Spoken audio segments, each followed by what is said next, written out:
أهلا النوادي.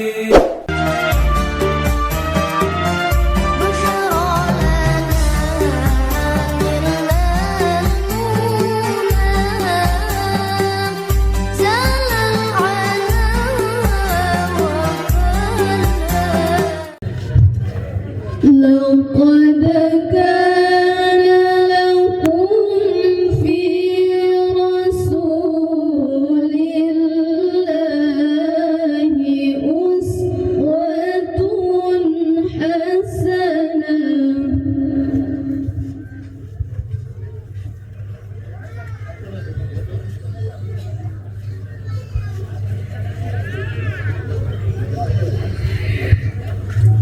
لمن كان يرجو الله واليوم الآخر وذكر الله كثيرا.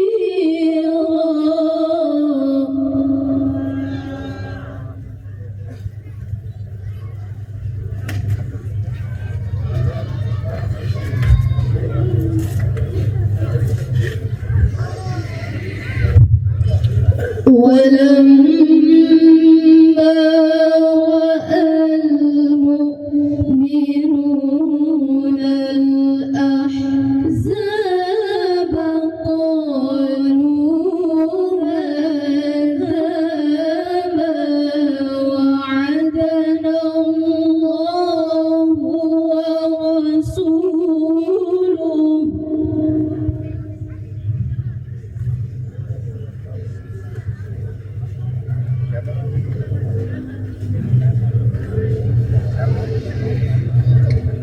قالوا هذا ما وعدنا الله ورسوله وصدق الله ورسوله.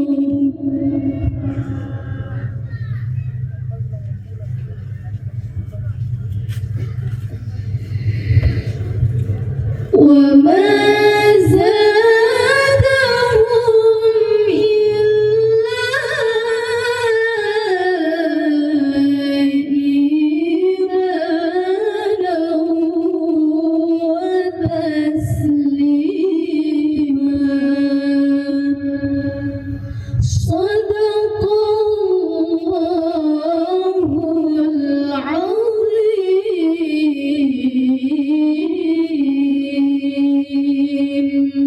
Hamba berlindung di bawah kuasa Allah dari bujuk raih budaya syaitan yang terkutuk. Dengan menyebut asma-Mu ya Allah, Maha Pengasih, Pelimpah Kasih, Maha Penyayang, Penebar sayang. Sesungguhnya telah ada pada diri Rasulullah itu suri teladan yang baik bagimu, yaitu bagi orang yang mengharap rahmat Allah dan kedatangan hari kiamat dan yang banyak mengingat Allah. Dan ketika orang-orang mukmin melihat golongan-golongan yang bersekutu itu, mereka berkata, inilah yang dijanjikan Allah dan Rasul-Nya. Dan benarlah Allah dan Rasul-Nya. Demikian demikian itu menambah keimanan dan keislaman mereka. Maha benar Allah dengan segala firman-Nya.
Assalamualaikum warahmatullahi wabarakatuh.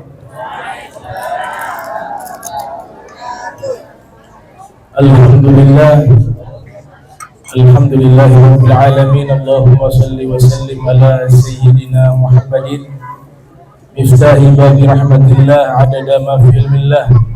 Salatan wa salaman daimain mutalazimain bidawai mulkillah wa ala alihi wa sahbihi wa man walah, amma ba'du. Yang sama-sama kami muliakan Bapak Wali Kota, Bapak Dr. Tauhid Sulaiman, mata'ana Allah subhanahu wa ta'ala fi kulli hayatihi wa umrih wa nafa'ana bihi wa bi'ulubihi fi darain, amin ya rabbal alamin. Dan juga kepada Bapak Kepala Kantor Kementerian Agama atau yang mewakili Ustaz Masyur, mata'ana Allah subhanahu wa ta'ala fi tuli hayati wa umrih wa nafa'ana bihi wa bi'ulubihi fi darain. Bapak Lurah Kampung Makassar Timur, Bapak Syarif Kope, Bapak Binsa, tokoh masyarakat, para asatidzah, seluruh panitia, terlebih khusus yang sudah bersusah payah mengadakan acara yang mulia ini, dan seluruh jemaah hadirin wal hadirat yang dirahmati Allah Subhanahu wa taala. Mungkin sebelum masuk ke tema, saya ingin melanjutkan apa yang telah disampaikan oleh Bapak Wali Kota berkaitan dengan manifestasi daripada nilai-nilai ajaran Islam yang dicontohkan oleh baginda Nabi Muhammad SAW. Di antaranya salah satunya adalah masalah kebersihan. Nah, kebersihan ini kita ketahui sendiri, para ulama mengatakan an-nadhafatu minal iman. Kebersihan sebagian daripada keimanan. Di dalam hadis Nabi katakan at-taharatu syatrul iman. Kesucian sebagian daripada keimanan. Mungkin kita melangkah kepada hal-hal yang sederhana. Kalau seseorang keimanannya baik, tentu punya korelasi dengan masalah kebersihan. Hal yang paling sepele, sampah itu tidak dia buang di tempat yang merusak lingkungan, tidak dibuang di solokan atau di tempat-tempat yang dimana akan merusak lingkungan, tapi dia membuang sampah di tempat yang sudah disediakan, tempat pembuangan sampah. Itu menurut saya hal yang sederhana, tapi indikator keimanan dari hal tersebut. Kalau kebiasaan kami sering isi sampah di dalam saku baju. Nanti kalau ketemu tempat sampah baru di. Beberapa yang saya lihat dengan mobil mewah, lewat di jalanan dibuang. Nah, di sini penilaiannya bukan karena keilmuan atau kecerdasan atau derajat akademisi atau bukan derajat sosial, tapi faktor keimanan di situ. Karena buktinya mobil mewah yang lewat, saya pernah lihat juga tuh buang sampah di pinggir jalan. Padahal kita sebagai kaum muslimin harus orang yang terdepan di dalam kebersihan. Kami pernah pergi ke Abu Dhabi tahun 2006. Itu kan daerah metropolitan. Di situ menggunakan satu aturan, kalau ada sampah yang dibuang bukan pada tempatnya, dia kena denda. Hal yang sama di Singapura juga demikian. Sebenarnya kaum muslimin tanpa ada regulasi tersebut sudah diajarkan di dalam agamanya. Kebersihannya sifatnya fisik. Kita diperintahkan untuk berwudu setiap kali mau sholat. Jadi wajah, tangan, kaki yang paling bersih itu wajah dan tangan kakinya umat Islam. Karena minimal sehari semalam dia 5 kali cuci. Belum lagi ada namanya mandi janabah. Hadas besar diwajibkan kita mandi. Ada hadas kecil disunahkan kita mandi. Mau melaksanakan sholat Jumat disunahkan kita mandi. Idza jaa yaumul Jumat falyaghtasil, kata Nabi. Apabila tiba hari Jumat hendaklah ia mandi.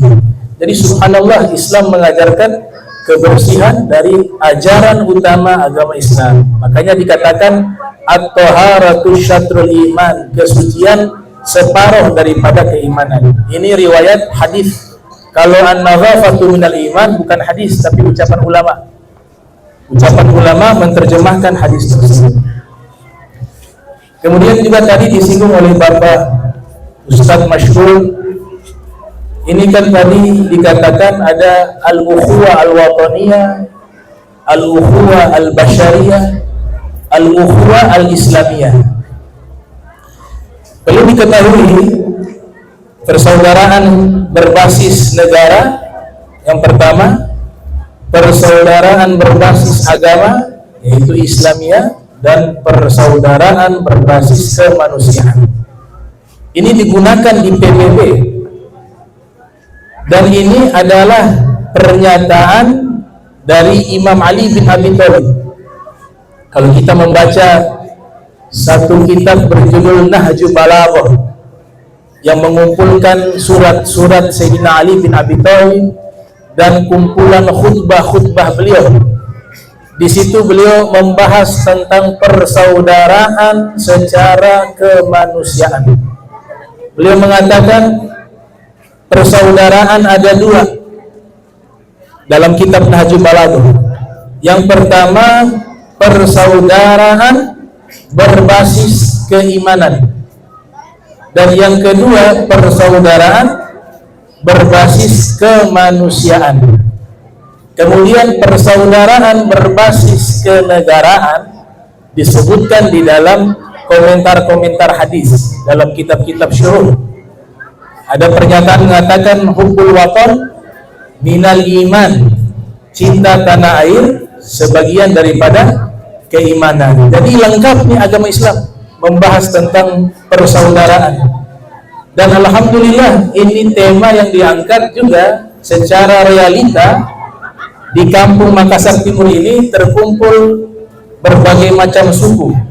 Sebagaimana tadi disampaikan oleh Bapak Wali Kota, sesuai dengan firman Allah Ta'ala di dalam surat Al-Hujurat, ya ayyuhan nas inna khalaqnakum min dzakarin wa untha wa ja'alnakum syu'uban wa qabaila lita'arafu inna akramakum 'indallahi atqakum.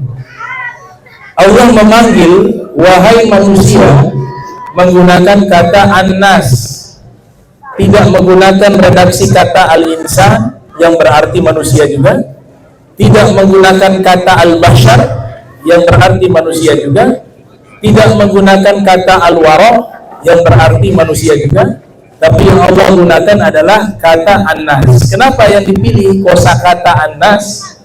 Di dalam bahasa Al-Qur'anil Karim Kalau kosakata manusia menggunakan kata annas, di situ memiliki makna bahwa manusia adalah makhluk yang saling membutuhkan kepada manusia yang lainnya. Disebut dengan manusia sosial atau zon politikon. Nah, sehingga dipanggil dengan kata ya ayyuhan nas. Sesungguhnya kami telah menciptakan manusia dari golongan laki-laki dan perempuan, dan kami jadikan mereka berbangsa-bangsa dan bersuku-suku agar mereka saling mengenal. Jadi itu adalah satu hukum Allah, bahwa Allah ciptakan manusia tidak dengan satu suku, tidak dengan satu bangsa, tapi memang Allah sengaja menciptakan manusia itu berbangsa-bangsa dan bersuku-suku. Tujuannya apa? Saling mengenal tradisi satu dengan tradisi lainnya, sehingga nanti muncul namanya saling hormat, saling mengenal suku satu dengan suku yang lain, sehingga nanti muncul mengenal itu rasa cinta, rasa persaudaraan. Dan ini adalah bentuk sunnatullah, kita diikat di atas satu persaudaraan tertinggi, yaitu al-ukhuwah al-islamiyah. Kita meninggal dunia, persaudaraan yang ditanya di dalam kubur yaitu persaudaraan keimanan. Makanya kita harus tempatkan sesuai derajat. Paling tertinggi persaudaraan berdasarkan keimanan. Saya katakan paling tertinggi, kenapa? Karena persaudaraan ini dia berlangsung sampai akhirat. Yang kedua, persaudaraan kemanusiaan. Yang ketiga, persaudaraan kebangsaan. Ketiga-tiga ini tidak bisa dipisahkan dalam Islam. Dia saling berhubungan satu dengan lainnya. Nabi kita Muhammad sallallahu alaihi wasallam adalah manusia yang paling nasionalis. Nabi Muhammad sallallahu alaihi wasallam adalah manusia yang paling mencintai tanah lahirnya beliau, negerinya beliau, tanah airnya beliau. Di dalam riwayat Sahih Al-Bukhari yang dikeluarkan oleh Imam Bukhari yang lahir tahun 194 Hijriah, wafat 256 Hijriah, diriwayatkan oleh Imam Bukhari, Nabi ketika diusir dari Makkah, kan Nabi lahirnya di Makkah, orang asli Makkah, orang Quraisy dari suku Bani Hashim, diusir oleh kaumnya, beliau berhijrah ke Yathrib, ke Al-Madinatul Munawwarah. Ketika meninggalkan kota Makkah, beliau menghadap ke kota Makkah dan menyatakan kalimat cinta tanah air. Beliau mengatakan, seandainya aku tidak diusir oleh kaumku, maka aku akan tetap tinggal di tempat aku lahir, yaitu di kota Makkah. Nah, inilah yang menjadi penjelasan para ahli hadis bahwa Nabi Muhammad SAW sudah membuktikan diri beliau sebagai laqad kana lakum fi rasulillahi uswatun hasanah, teladan terbaik bagi kita umat Islam khususnya, bahwa beliau menunjukkan kecintaannya terhadap tanah airnya, yaitu kota Makkah. Disinilah ulama menjelaskan keluarlah rumusan yang disebut hubbul watan minal iman. Jadi kalimat hubbul watan minal iman, cinta tanah air sebagian daripada keimanan, ini bukan kalimat baru, ini kalimat sudah lama. Akan tetapi di Indonesia dipopulerkan oleh Kiai Haji Hashim Asy'ari, pendiri Nahdlatul Ulama. Tapi kalau kita membaca kitab-kitab klasik, bahkan dalam kitab tafsir, seorang ulama bernama Abu Ja'far Muhammad bin Jarir At-Tabari yang lahir tahun 224 Hijriah, wafat 310 Hijriah, di dalam tafsirnya Jami'ul Bayan ada isyarat hubbul watan minal iman dalam kitab beliau. Padahal beliau abad kedua Hijriah. Kemudian juga Imam As-Sakhawi, seorang ulama ahli hadis, juga dalam kitab Al-Husnul Maqsad juga menyatakan hubbul watan minal iman. Padahal beliau abad ke-7 sampai ke-8 atau abad ke-9. Sebagian ulama mengatakan beliau adalah murid daripada Ibnu Hajar Al-Asqalani. Ada juga dalam Fathul Bari juga menyatakan hubbul watan minal iman. Jadi istilah ini dipinjam oleh Kiai Haji Hashim Asy'ari dari penjelasan-penjelasan ulama-ulama terdahulu. Karena Nabi Muhammad SAW menunjukkan kecintaannya kepada tanah air. Ini dikukuhkan oleh Al-Imam Fakhruddin Ar-Razi di dalam kitabnya Mafatihul Ghaib atau disebut At-Tafsir Al-Kabir, yang beliau dilahirkan tahun 544 Hijriah, wafat 606 Hijriah. Jadi semua ulama, baik ulama ahli Al-Quran atau mufassirun dan ulama ahli hadis atau al-muhaddithun atau al-huffaz, mereka sudah menjelaskan bentuk kecintaan kepada tanah air. Kemudian persaudaraan al-ukhuwah al-insaniyah, persaudaraan berbasis kemanusiaan, ini apalagi hak-hak kemanusiaan itu diatur di dalam Pancasila. Substansi utamanya di sila kelima, yaitu al-adalatu al-istimaiyatu li jami'i afradi asy-sya'bil Indonesia, yaitu keadilan sosial bagi seluruh rakyat Indonesia. Itu sebenarnya adalah substansi dari firman Allah Subhanahu wa taala untuk memberikan keadilan sosial bagi seluruh rakyat, bagi seluruh manusia. Ayatnya adalah wa ma arsalnaka illa rahmatan lil alamin. Tidaklah kami mengutus engkau wahai Nabi Muhammad SAW melainkan sebagai kasih sayang untuk diberikan kepada seluruh alam semesta. Nah, alam semesta ini mencakup ada manusia di dalamnya, ada hewan di dalamnya, ada jin di dalamnya, bahkan dikatakan malaikat ada di dalamnya, dan lingkungan juga masuk kepada alam semesta. Jadi menyebarkan kebaikan kepada alam semesta, yaitu 5 kriteria tersebut. Kemudian yang berikut dari judul tersebut, Al-Islamiyah. Al-Islamiyah adalah bentuk daripada nama agama yang dibawa oleh Nabi Muhammad sallallahu alaihi wasallam. Semua nama agama sebelumnya biasanya menggunakan tempat. Nasrani itu sebagian para sejarawan mengatakan menggunakan tempat yang namanya Nazaret yang ada di Palestina, karena disitulah mereka para pendeta membuat rapat khusus untuk menentukan daripada ajaran-ajaran agama yang dibawa oleh Nabi Isa. Makanya tempat tersebut dinisbatkan dengan nama agamanya Nazaret, jadi Nasrani. Sebagian lain mengatakan dari kata menolong. Nasara kan dari bahasa Arab, Nasara yang suruh. Kaum Ansor artinya kaum penolong. Ansor dari kata Nasara. Jadi mereka penolong dan pembela Nabi Isa, maka disebut dengan nama gelar tersebut sebagai agama Nasara. Yahudi disebut dengan nama sukunya, karena Yahudi nama orang, atau juga Israel itu nama nabi. Nabi Yakub itulah yang namanya Israel. Jadi Bani Israel artinya anak turunan Nabi Yakub. Jadi nama-nama agama samawi menggunakan nama tempat, nama orang, dan juga nama lakoh julukan. Berbeda dengan agama Islam, tidak menggunakan nama Nabi Muhammad, tidak menggunakan nama tempat, tapi menggunakan istilah yang namanya Islam, diambil dari kata selamat, salimah, yaslamu salamatan. Yang luar biasa, makna daripada Islam itu al-istislam. Tapi Allah memilih nama kata Islam berada di tengah antara salam dan istislam. Dia berada di tengah. Kalau salam terlalu pendek, kalau istislam terlalu panjang. Posisinya nama Islam itu di tengah. Inna dina indallahi Islam. Kenapa demikian? Karena sesuai dengan makna substansial dari ajaran Islam, bahwa ajaran Islam membawa ajaran yang disebut tawassut, moderat, tidak ekstrim kanan, tidak ekstrim kiri, sehingga namanya pun tengah-tengah. Untuk namanya tengah-tengah, tidak terlalu panjang, tidak terlalu pendek. Disebutkan dengan firman Allah, ummatan wasata. Wa kadzalika ja'alnakum ummatan wasata litakunu syuhada'a 'alan nasi wa yakuna ar-rasulu 'alaikum syahida. Kami jadikan kalian wahai umat Islam ummatan wasata, umat pertengahan, tidak ekstrim kanan, tidak ekstrim kiri, baina tafrid wa ifrat.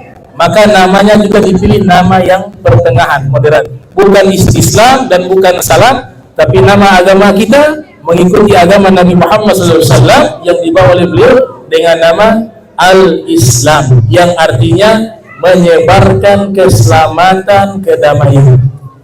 Makanya Nabi katakan dalam hadis, afshus salam, sebarkanlah salam. Itu makna sebarkan salam, bukan mengucapkan salam. Kalau mengucapkan salam di hadis yang lain tuh, akrius salam man arafta wa man lam ta'rif, berikanlah salam kepada orang yang kalian kenal dan kepada orang yang tidak kalian kenal. Nah, kata akriu itu adalah bentuk mengucapkan, membaca. Tapi kalau afshus salam maknanya bukan sekedar mengucapkan salam, tapi dia menyebarkan kedamaian di tengah-tengah manusia. Itu makna daripada al-Islam. Kemudian tadi Bapak Wali Kota mengatakan kita ini dijadikan sebagai umat terbaik. Kuntum khaira ummah ukhrijat linnas ta'muruna bil ma'ruf wa tanhauna 'anil munkar wa tu'minuna billah. Kalian adalah umat terbaik yang dikeluarkan oleh Allah Ta'ala bagi seluruh manusia. Pertanyaannya, kenapa kita dijadikan sebagai umat terbaik? Jawabannya satu, kullu syai'in ta'allaqa bin Nabi sallallahu alaihi wasallam yasiru syarafan wa fadla. Segala sesuatu jika dikaitkan kepada Nabi Muhammad sallallahu alaihi wasallam, maka sesuatu itu akan menjadi mulia. Kita disebut sebagai sebaik-baiknya umat karena kita adalah umat baginda Nabi Muhammad sallallahu alaihi wasallam. Makanya disebut umat terbaik. Kemudian bukan hanya sekedar kita ini umat terbaik. Nanti di hari kiamat kita umat Islam dijadikan saksi oleh Allah di hadapan seluruh para nabi. Itu yang dimaksudkan di dalam firman, wa kadzalika ja'alnakum ummatan wasatan litakunu syuhada 'alan nas. Kalian dijadikan sebagai umat yang memberikan saksi kepada seluruh manusia. Di dalam tafsir dan di dalam riwayat Sahih Al-Bukhari, Imam Bukhari meriwayatkan maknanya adalah nanti di hari kiamat Allah Ta'ala bertanya kepada para nabi, apakah kalian sudah menyampaikan risalah yang saya perintahkan kepada kalian, kepada umat kalian? Hal ballagtum risalah? Maka mereka, para nabi mengatakan, kami telah menyampaikan risalah tersebut ya Allah. Kemudian Allah bertanya kepada umat mereka, hal ballagakum, apakah Nabi telah menyampaikan risalah kepada kalian? Ternyata umat-umat Nabi terdahulu mengingkari. Mereka mengatakan, ma nabiyyun yub'ats ilaina aw kama qala. Tidak ada satu nabi yang diutus kepada kami. Risalahmu ya Allah belum sampai kepada kami, karena engkau belum mengutus para nabi kepada kami. Maka Allah bertanya kepada para nabi, apakah kalian punya saksi? Yang dimana saksi ini menyatakan bahwa kalian seluruh para nabi telah menyampaikan risalah Tuhan kepada umat kalian. Maka didatangkanlah umat Islam.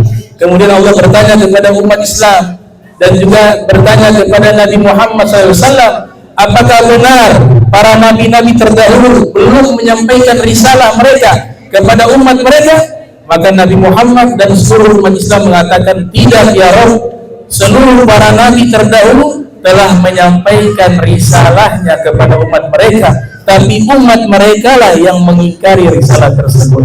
Maka ayat ini diturunkan oleh Allah, wa kadzalika ja'alnakum ummatan wasatan litakunu syuhada 'alan nas wa yakuna ar-rasul 'alaikum syahida. Dijadikan seluruh umat Islam menjadi saksi di hari kiamat, dan juga Nabi Muhammad SAW juga menjadi saksi di hari kiamat untuk membela seluruh para nabi yang diingkari oleh umatnya. Jadi luar biasa kemuliaan kita.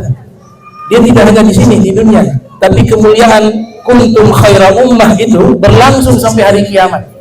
Makanya kita bersyukur dipilih oleh Allah. Kita tidak pernah ajukan proposal untuk lahir menjadi umat Nabi Muhammad. Bisa saja Allah lahirkan kita di zaman Nabi Adam, di zaman Nabi Musa, di zaman Nabi Isa, tapi Allah Ta'ala menetapkan dan mentakdirkan diri kita tanpa kita meminta dan memilih, dipilih kita menjadi umat baginda Nabi Muhammad Sallallahu Alaihi Wasallam. Ini nikmat yang paling terbesar. Sehingga seorang sufi mengatakan, Abu Abbas Al-Mursi mengatakan bahwa al-anbiya ila umamihim atiyah wa nabiyuna sayyiduna Muhammadun sallallahu alaihi wasallam ila ummatihi hadiyah wa farqun bainal atiyah wal hadiyah annal atiyah lil muhtaji wal hadiyah lil mahbubi. Nabi-nabi terdahulu Allah utus kepada umat mereka sebagai atiyah, pemberian. Tapi Nabi kita Muhammad SAW Allah utus kepada umatnya sebagai hadiah dari Allah. Perbedaan antara pemberian dan hadiah, kalau pemberian Allah berikan kepada orang-orang yang butuh, sedangkan hadiah Allah berikan kepada orang-orang yang dicintai oleh Allah Subhanahu wa taala. Maka ini nikmat nanti setelah mati baru ketahuan. Kalau masih hidup belum, sudah meninggal baru kita tahu tuh nikmat Islam harganya seperti apa. Nanti di hari kebangkitan baru kita tahu begitu besarnya nikmat Islam wal iman. Nanti sudah lolos di jembatan Sirat baru kita tahu besarnya nikmatul Islam wal iman. Apalagi yang paling terbesar daripada nikmat Islam wal iman itu berkat perantara Nabi Muhammad. Makanya Ibnu Hajar Haytami mengatakan an-ni'matul kubra, nikmat terbesar yang Allah berikan adalah Allah lahirkan Nabi Muhammad sallallahu alaihi wasallam dan manusia pilihan dipilih menjadi umat Nabi Muhammad sallallahu alaihi wasallam. Itulah nikmat yang paling terbesar yang Allah berikan kepada kita. Bahkan Nabi Musa diceritakan di dalam kitab As-Sunnah karya Ibnu Abil As. Ibnu Abil As meriwayatkan dalam kitab As-Sunnah, Nabi Musa ketika kana yamshi, sedang berjalan, tiba-tiba Allah Ta'ala menyatakan wahyu kepada Nabi Musa. Allah berfirman kepada Nabi Musa, ya Musa, wahai Nabi Musa, innal jannata la muharramatun ala jami'i khalqi hatta yadkhulaha Muhammadun wa ummatuh. Wahai Musa, ketahuilah, ini wahyu dari Allah. Karena Nabi Musa kalimullah, bisa berdialog secara langsung dengan Allah. Wahai Musa, ketahuilah sesungguhnya surga itu diharamkan bagi seluruh makhluk kecuali surga tersebut telah dimasuki oleh Nabi Muhammad dan umatnya. Nabi Musa mengatakan, ya Rabbi man ummatu Muhammad, wahai Rabb, bagaimana sih ciri-ciri umat Nabi Muhammad? Allah Ta'ala mengatakan umat Nabi Muhammad al-hammadun yahmaduna Allah wa yukabbirunahu wa yasfuna fi sholatihim kasufufil fil qital. Ciri-ciri umat Nabi Muhammad, mereka selalu memuji Allah, selalu membesarkan nama Allah, dan ketika mereka sholat mereka berbaris secara rapi sebagaimana mereka berbaris di medan perang. Itu ciri-ciri utama daripada sifat karakteristik daripada umat Nabi Muhammad SAW.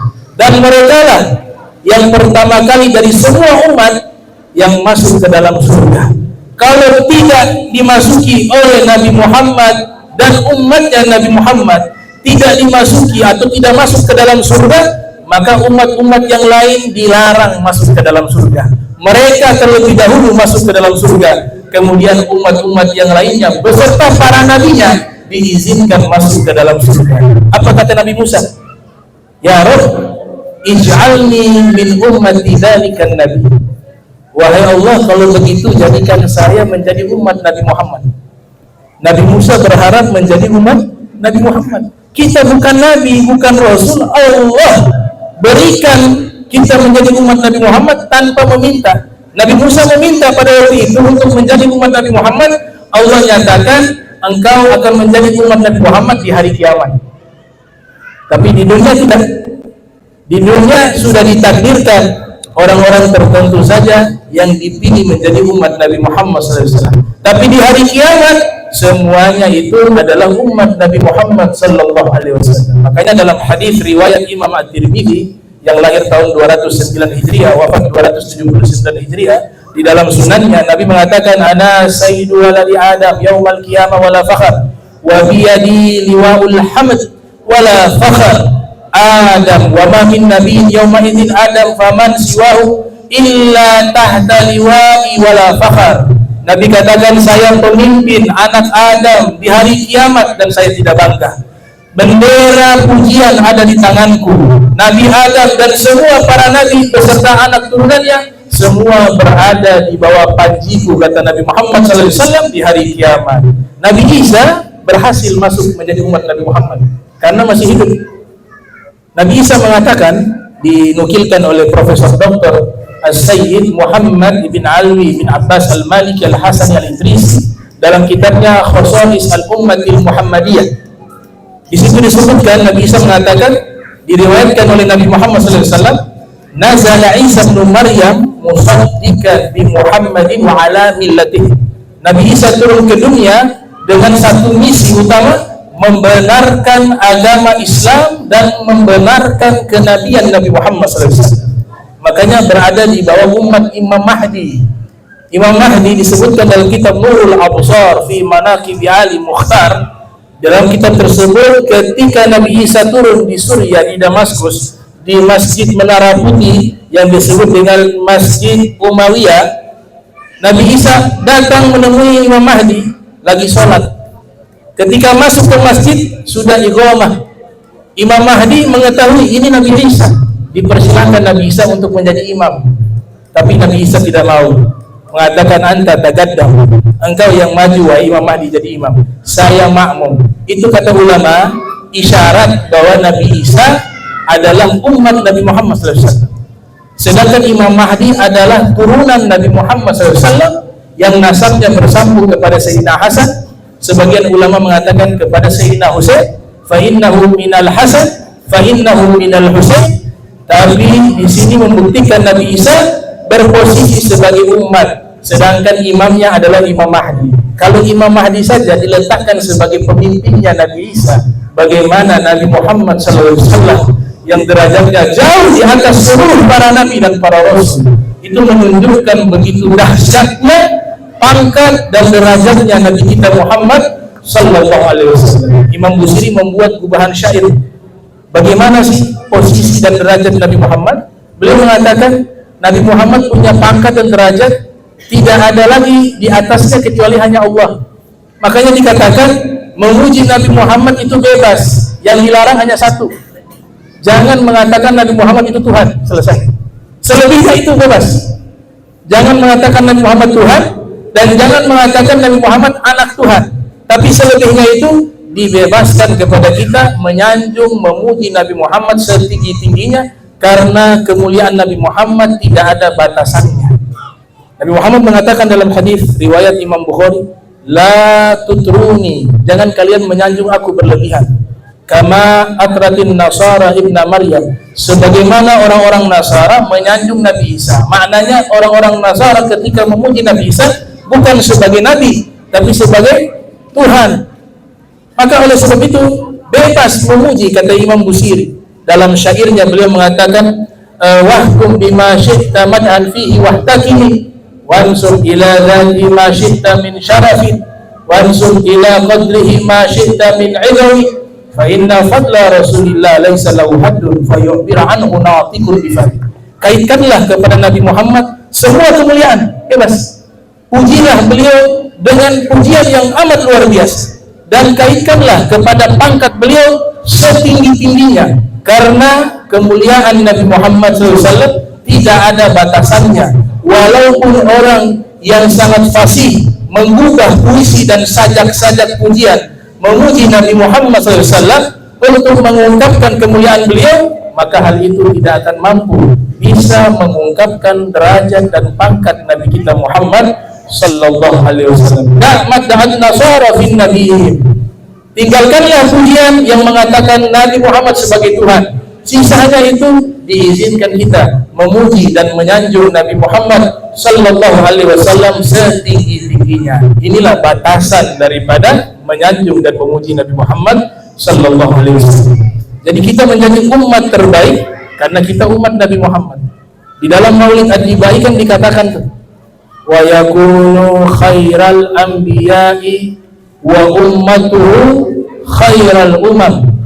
dijadikan Nabi Muhammad sebaik-baiknya para nabi, di antara para nabi yang paling terbaik Nabi Muhammad, dan wa ummatuhu khairal umam, dan umatnya Nabi Muhammad sallallahu alaihi wasallam adalah sebaik-baiknya umat.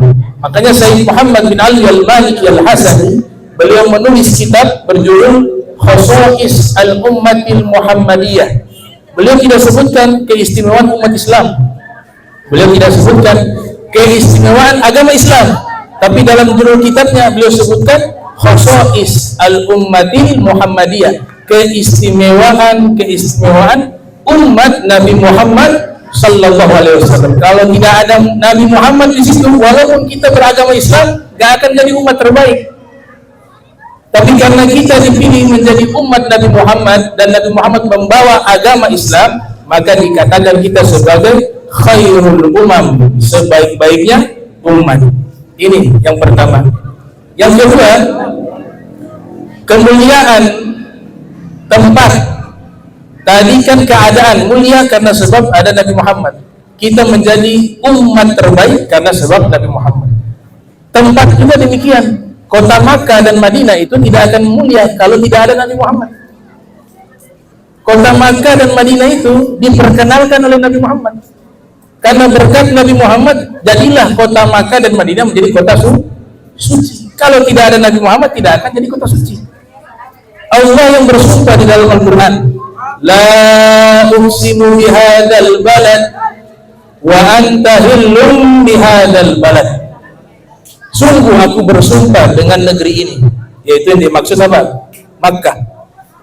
Karena engkau tinggal di negeri ini.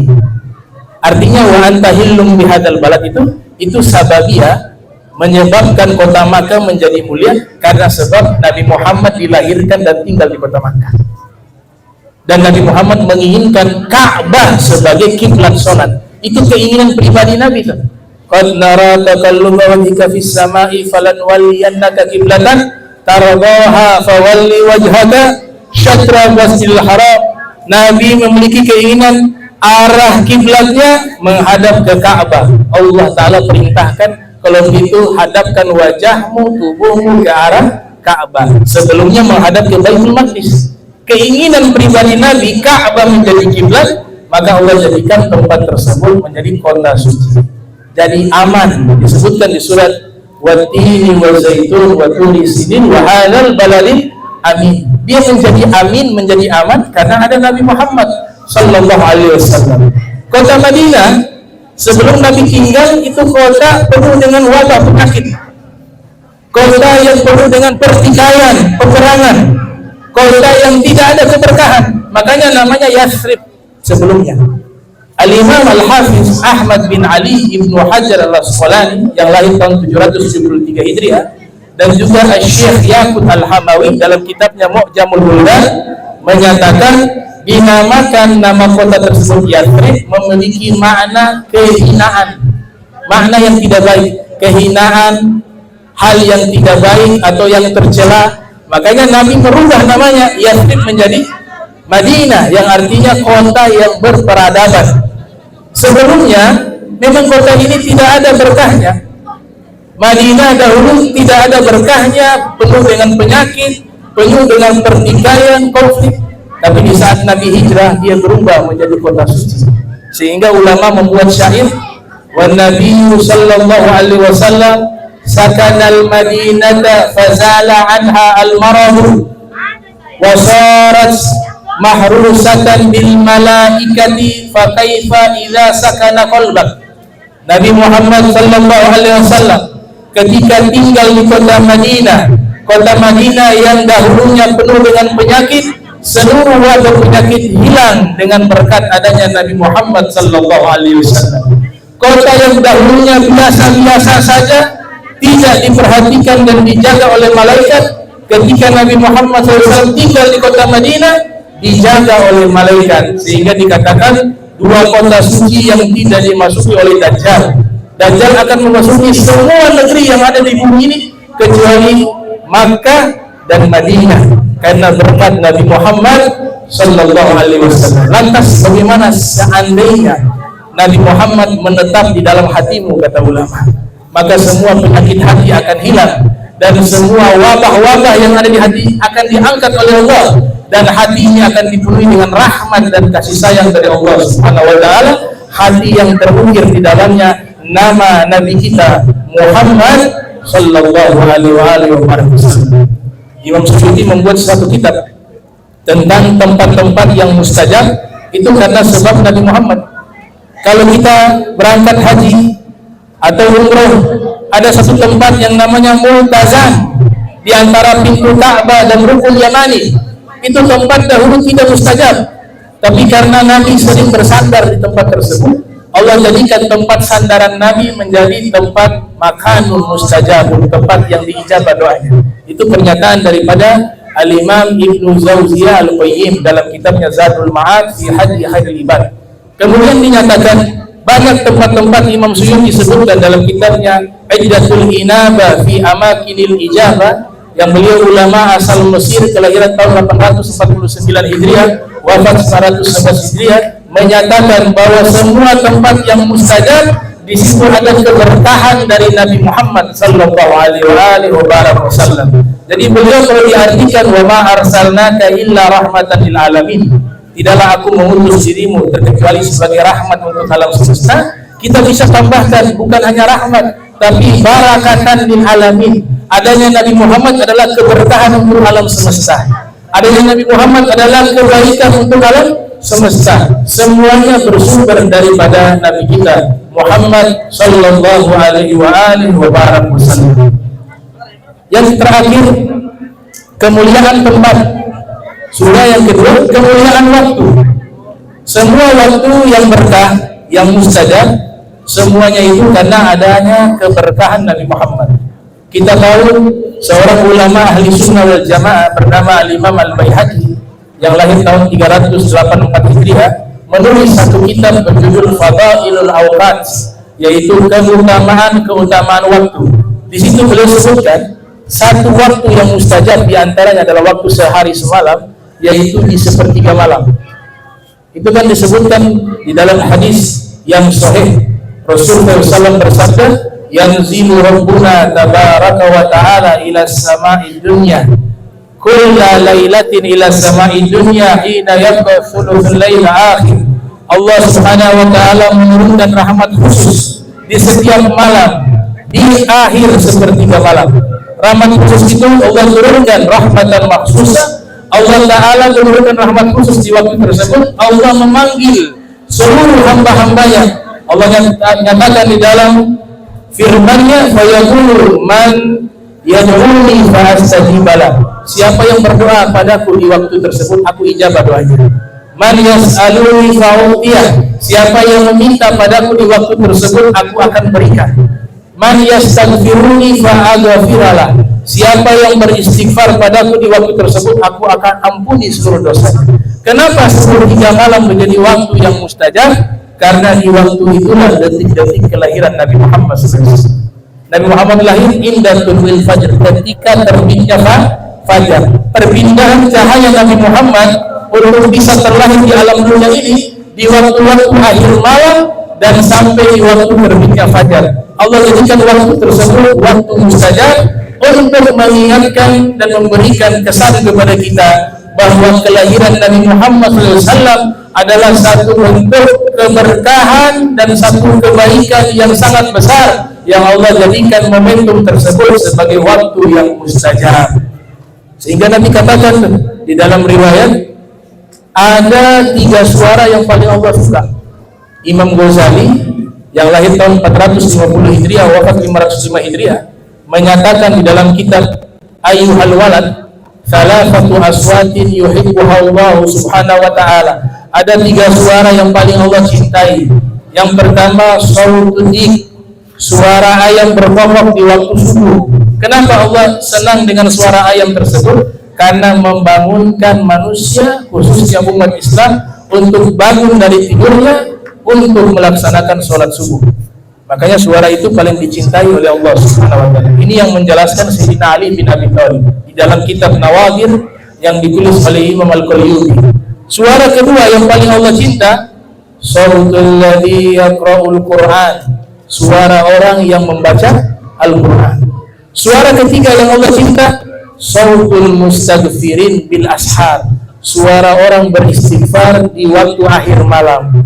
Kenapa waktu akhir malam menjadi satu waktu yang mustajab? Di waktu itulah Nabi SAW cahayanya masuk ke dalam perut ibunya. Kemudian terbitnya fajar, Nabi terlahir ke alam dunia. Lihat, waktu sahur atau ashar itu menjadi waktu yang sangat berkah. Ada seorang ulama tabi'in namanya Sufyan Ats-Tsauri yang lahir tahun 97 Hijriah, wafat 161 Hijriah. Beliau mengatakan begini dalam satu magalahnya, Innallaha ta'ala khalaqa riha tahubbu waqtal ashar tahmilul azkar wal istighfar ila malikil jabbar. Sesungguhnya Allah subhanahu wa ta'ala menciptakan satu angin khusus. Angin khusus ini dia berhembus hanya di waktu akhir malam. Angin ini membawa zikir-zikir dan istighfar, ia sampaikan kepada Allah sang maharaja yang lagi perkasa. Waktu sahur menjadi mulia karena sebab adanya Nabi kita Muhammad sallallahu alaihi wasallam. Wa bil asharihum yastaghfirun, di waktu akhir malam tersebut mereka senantiasa beristighfar kepada Allah Subhanahu wa taala. Nah, inilah tiga kemuliaan, yaitu kemuliaan keadaan, kita menjadi keadaan umat yang paling terbaik karena kita adalah umat Nabi Muhammad SAW. Tempat kota suci Makkah Madinah menjadi kota yang disucikan dan dimuliakan oleh Allah karena kota tersebut adalah tempat tinggalnya Nabi Muhammad dan tempat lahirnya Nabi Muhammad SAW. Dan yang terakhir, waktu-waktu yang mulia disebabkan waktu tersebut berkaitan dengan waktu momentum kelahiran Nabi kita Muhammad sallallahu alaihi wasallam. Bismillahirrahmanirrahim. Alhamdulillahirabbil alamin. Allahumma salli wa sallim ala sayyidina Muhammad wa sayyidina Muhammad. Allahumma jam'ana hadza jam'an marhuma wa tafarraqna ba'di tafarraqa ma'suma wa la tajal minna wa la minna syai'an mahruma. Kita doakan kepada Bapak Wali Kota biar panjang umur, sehat walafiat, bisa menjalankan tugasnya dengan baik. Mudah-mudahan Allah Ta'ala berikan banyak pahala kepada kebaikan-kebaikan para pemimpin kita, dari kepolisian, dari tentara, dari lurah, dan juga Kementerian Agama. Semuanya Allah mudahkan urusannya, dan semoga Allah Ta'ala balas menjadi amal soleh yang diterima oleh Allah Subhanahu wa Ta'ala. Dan seluruh jamaah hadirin hadirat, mudah-mudahan di malam hari ini kita keluar dari majelis ini, Allah sudah bersihkan seluruh dosa kita, Allah angkat derajat kita di sisinya, dan kita dikenali satu persatu namanya oleh Nabi Muhammad sallallahu alaihi wasallam. Bismillahirrahmanirrahim. Allahumma salli wa sallim ala sayyidina Muhammadin wa ala ali sayyidina Muhammad. Allahumma salli wa sallim nuril anwar wa siril asrar wa riyadil aghyar wa miftahi babil jasad sayyidina Muhammadil mukhtar wa ala ali adhar wa ashabil akhyar min al-ifdalih. Allahumma salli wa sallim ala sayyidina Muhammadin fil qulub wa dawaniha wa afiyat abdani wa shifaiha wa nurul absari wa diyaiha wa kulli azani wa ruhi wa gidaliha wa ala alihi wa sahbihi ajmain. Allahumma salli wa sallim ala sayyidina Muhammadin miftahi babi rahmatillah adada ma fi ilmillah salatan wa salaman daimain mutalazimain bidawai mulkillah wa ala alihi wa sahbihi wa man wala. Allahumma jam'ana hadza jam'an marhuma wa tafarraqna min ba'di tafarraqa ma'suma wa la tajal minna wa la minna syai'an mahruma. Subhanaka bihamdika asyhadu an la ilaha illa anta astaghfiruka wa atubu ilaik. Wa sallallahu ala sayyidina Muhammadin wa ala alihi wa sahbihi wa barik wa sallam. Wa lakum minkum wassalamu alaikum warahmatullahi wabarakatuh.